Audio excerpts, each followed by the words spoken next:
let's get into it. I'll zip it. I'll stop with my yakety yak and get into the computer screen here. All right. Here's one. So this one comes to us by way of Ian. What channels are used by politicians to send the message down through the police and bureaucratic ranks to trample on people's rights and freedoms? Many police have left the force because they see unethical freedoms, rights abuses, constitutional violations, police trampling on free speech, enforcing feelings, etc. And boy, do we see this a lot around Western countries now, as David Menzies experiences. It is unspoken, kept quiet, but really important. We see only the end result, not the orders from above. Has anyone tried to pry this open? John Carpe wrote about this in Corrupted by Fear. Are police taught this now in their academies? Do police chiefs get secret orders from politicians or bureaucrats, which are then quietly transmitted down the ranks? Individuals not complying because it conflicts with their ethical beliefs are expunged from the force. Tom Quiggin and many in Canada and the US, Helen Grews. Judges and prosecutors cooperate with the oppression, no shame. Seems a central question is who and how pulls the strings in all of this. Is it legal? In tyrannies, China, Russia, North Korea, the answer is obvious. Is it possible to interview a lot of people who have been left or forced out to get a picture of how this works from the very top to the tyrant on the streets or behind the desk, get info on what is taught in police academies? I don't think this stuff is taught in police academies. And regular viewers of the show will know that I have police in my family. And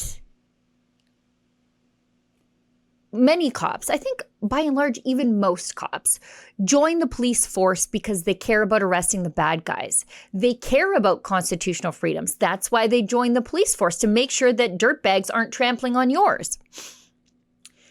The problem is that at the same time, control freaks and operatives also get involved in the police force to scratch their control freak itch, right?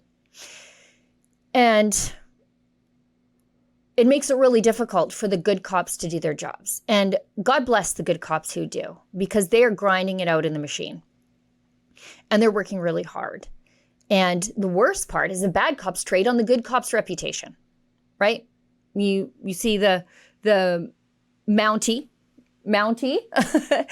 and you know that's a symbol of sort of Canadian patriotism, but the control freaks and weirdos know that, right? So they sort of hide behind that reputation that good cops, like those in my family, have earned.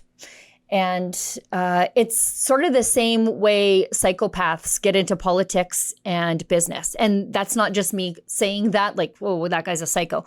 No, there have been studies that have proven that people with psychopathic and sociopathic tendencies get involved in those places where they can exhibit control. And they actually zoom up the ranks because they don't have the moral qualms that the rest of us do. When we're asked to do something that violates our conscience, they don't have one. So they don't have a problem with it.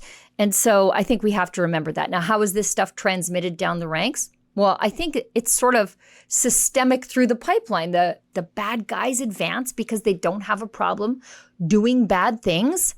And then they sort of get at the top. And it's like a pyramid or an upside down funnel.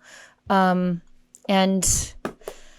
I think that's just the nature of the beast. Now, people who do bad things are also very crafty. They will not do it in writing, where some intrepid journalists like me can find it through access to information, right? They'll say stuff like, and I've seen this in access filings, emails or text messages to each other to say, hey, let's take this conversation offline. So they might have it in a phone call instead of a text message where there's no record of it. Although I think we all saw an inner working of the minds of the brain trust, and I struggle to call it that because I don't know if there's a lot of brains involved there, of the Trudeau cabinet when their text messages were revealed during the Public Order Emergency Commission hearings, where we saw them talking about sending in tanks, the army, on peaceful Canadian citizens during the honkening in downtown Ottawa. Now, couple that with the two-tiered policing we see every day now on the streets of Ottawa. One only needs to look at Chris Dacey, his account to see how the police treat him when he's just trying to document the protests of the Hamas radicals and terrorist adjacent rallies that are on the streets there constantly. They say that he's provoking them, that he needs to get out of there, that he's the problem, but the IRGC fanboys, they're perfectly fine. So I guess to answer your question, if documents do exist, these people are crafty and cagey, and how it happens, I think it is just sometimes a cultural thing within the institution. And the good people don't play along, but the bad people know what it takes to get to the top, and they'll do anything to do it. And then it becomes institutionalized. And support your good cops, because they are surrounded sometimes by the worst people on the face of the earth. All right. We're funded by people just like you, so please support independent journalism and help us continue our work by subscribing and becoming a Rebel News Plus member today, right here on the page. Go to rebelnewsplus.com. Members get instant access to all of our shows, invitations to exclusive events, and access to our premium content like live event footage and documentaries you won't see anywhere else. Only Rebel News Plus members can join the conversation by participating in the comments section of our new website. That way you can have your say too.